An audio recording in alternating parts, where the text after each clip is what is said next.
Saudara, di tengah pandemi virus corona ini masih ada sebagian umat muslim yang menjalani ibadah Ramadan dalam keterbatasan. Salah satunya adalah para penyintas bencana gempa dan tsunami di Palu, Sulawesi Tengah.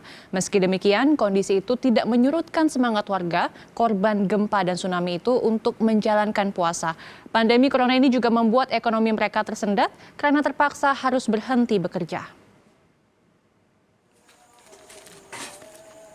Dengan fasilitas apa adanya dan terbatas, inilah suasana sahur yang terlihat di pengungsian Balaroa, Palu, Sulawesi Tengah yang dihuni ratusan warga korban gempa dan tsunami. Tak ada pilihan, karena tempat tinggal mereka hancur diterjang gempa 2 tahun lalu. Dan tahun ini untuk kedua kalinya para penyintas menjalankan puasa Ramadan di dalam tenda pengungsian.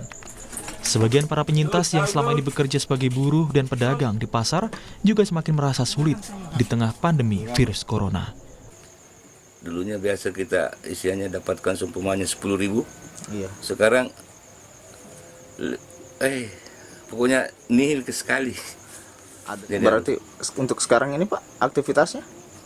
Ya cuma begini, tidak ada lagi bilang ke sana kemari. Berarti untuk sekarang enggak kerja lagi dari pasar ke pasar Pak? Enggak. Saat ini ada 100 kakak penyintas di pengungsian Balaroa yang masih bertahan. Untuk bertahan hidup, mereka berjualan kue dengan menitipkan dagangan ke kios dan terkadang mendapatkan bantuan dari para donatur. Tim Liputan Kompas TV Palu, Sulawesi Tengah. Untuk mengetahui kondisi terkini para pengungsi di sana, saudara, saat ini kita sudah terhubung dengan jurnalis Kompas TV Nirmala Safitri langsung dari Palu, Sulawesi Tengah. Mala, selamat pagi. Bagaimana kondisi dan suasana di pengungsian saat ini di tengah bulan puasa seperti ini dan juga di tengah pandemi tentunya?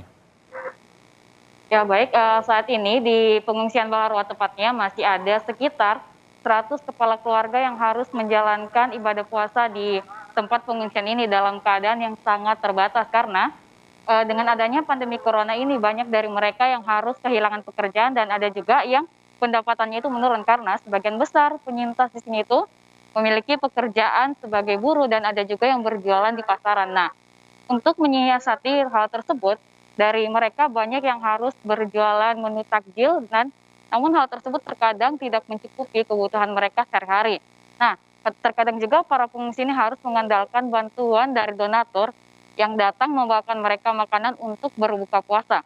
Nah, sebelumnya di pengungsian Balaroa ini terdapat sekitar 700 kepala keluarga yang mengungsi di tempat ini, namun sebagian dari mereka sudah berpindah ke hunian sementara yang disediakan oleh pemerintah ataupun swasta.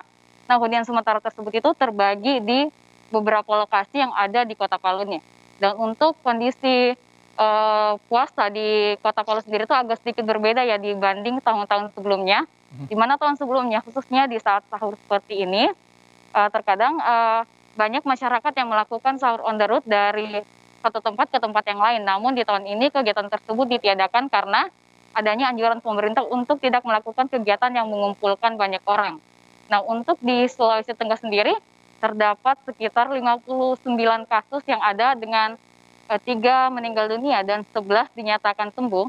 Dan untuk di Kota Palu sendiri terdapat 16 kasus coronavirus. Ya, malah kemudian kalau bantuan sendiri baik untuk para penyintas di Palu yang menjadi korban bencana tsunami sebelumnya ini, apakah sudah cukupkah bantuan untuk makanan dan keperluan-keperluan pokok lainnya? Nah, untuk bantuan sendiri saat ini mereka sudah jarang mendapatkan bantuan tersebut.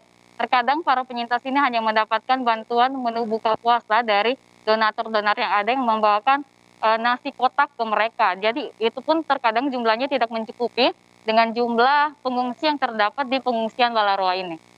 Malah sebenarnya apa kendala dari pembangunan hunian sementara, kenapa para penyintas masih ditempatkan di tempat pengungsian, sementara memang kalau dari pemerintah sendiri berencana tadinya untuk membuat begitu hunian sementara untuk para penyintas korban gempa dan tsunami? Nah, ya Kak, untuk di Kota Palu sendiri memang sudah dibangun di beberapa titik untuk pembangunan hunian sementara itu ada di Duyu dan juga ada di daerah Tondo sana. Namun hal tersebut masih tidak cukup dengan jumlah penyintas yang ada di Kota Palu dan ada juga kendala, terkadang kendalanya itu dengan sengketa tanah karena kadang pemilik tanah tersebut tidak menginginkan adanya pembangunan hunian di tempat tersebut seperti itu. Iya, malah kalau bisa Anda jelaskan atau bisa Anda gambarkan sebenarnya di tempat pengungsian itu satu lokasinya ini ada berapa keluargakah dan bagaimana tetap menjalankan atau menerapkan protokol kesehatan mengingat ini kita masih di tengah pandemi corona malah. Nah, saat ini ada sekitar 100 kepala keluarga ya di sini. Namun memang di Kota Palu sendiri belum dilaksanakan PSBB. Namun untuk pemerintah sendiri telah melakukan sosialisasi agar masyarakat Kota Palu itu untuk terus menggunakan masker, menjaga kesehatan, dan juga pemerintah Kota Palu juga sudah melakukan penyemprotan disinfektan di beberapa lokasi. Salah satunya juga pernah melakukan disinfektan. Anda kami lihat ini ada tenda-tenda, di satu tenda ini ada berapa kepala keluarga dalamnya dan bagaimana kemudian memastikan persediaan alat-alat seperti misalnya masker, kemudian hand sanitizer untuk para penyintas ini. Karena kalau kita lihat juga fasilitasnya tidak terlalu mencukupi begitu di tempat pengungsian. Ya memang untuk kondisi sendiri memang sangat memprihatinkan karena para pengungsi ini harus hidup serba terbatas. Jadi mereka hanya tinggal di sebuah tenda, di mana dalam satu tenda itu terdapat satu kepala keluarga di sini. Namun ada juga yang harus berbagi dengan kepala keluarga lainnya, tergantung ya. Kadang karena ada yang sudah pindah ke hunian sementara tersebut dan pembagian masker tersebut, sebagian besar dari pengungsi ini sudah mendapatkan masker. Namun kalau untuk hand sanitizer memang masih kurang hal tersebut digunakan sama penyintas di sini. Terkadang mereka juga hanya melakukan cuci tangan, namun di lokasi pengungsian Balaroa ini kadang akses untuk air bersih tersebut masih sulit mereka dapatkan karena yang datang untuk membawa air di sini tuh hanya memiliki waktu-waktu tertentu. Jadi terkadang mereka harus kehabisan air di lokasi ini. Baik, masih berada di tempat pengungsian begitu memang tadi dijelaskan juga bahwa fasilitasnya serba kurang dan memang diharapkan juga tentunya ini bisa menjadi perhatian ya di Palu, Sulawesi Tengah. Terima kasih jurnalis Kompas TV Nirmala Safitri langsung dari Palu, Sulawesi Tengah. Ya, saudara, masih dari Kota Palu, Sulawesi Tengah, terdapat sebuah masjid unik berbentuk Ka'bah. Desain interior di dalam masjid pun cukup menarik untuk membuat jemaah muslim beribadah secara nyaman. Sayangnya, karena adanya pembatasan beribadah untuk pencegahan penyebaran virus corona, masjid ini pun sementara belum difungsikan untuk beribadah secara berjamaah. Jika pada umumnya masjid dibangun dengan kubah di atasnya, berbeda halnya dengan masjid yang ada di Kota Palu, Sulawesi Tengah ini. Masjid ini dibangun berbentuk Ka'bah. Karena uniknya ini, para jemaah umat muslim tak hanya menjadikannya sebagai rumah ibadah, tetapi juga mengabadikan foto bangunannya. Satri masjid yang berlokasi di Jalan Serikaya, Kecamatan Palu Barat, masih dalam tahap renovasi. Jemaahnya pun hanya warga sekitar. Menurut Ketua Yayasan Masjid Baitur Rahim, Abdul Rahim Gajang, awalnya masjid ini hanya berupa saung. Namun karena banyaknya warga sekitar yang memanfaatkan sebagai rumah ibadah, pada tahun 2016 saung itu pun direnovasi menjadi masjid berbentuk Ka'bah. Jadi kebetulan kita membangun sini, tidak tahu model bagaimana, bentuknya bagaimana. Karena segi bangunan segi 4. Jadi kita bantu model Ka'bah aja.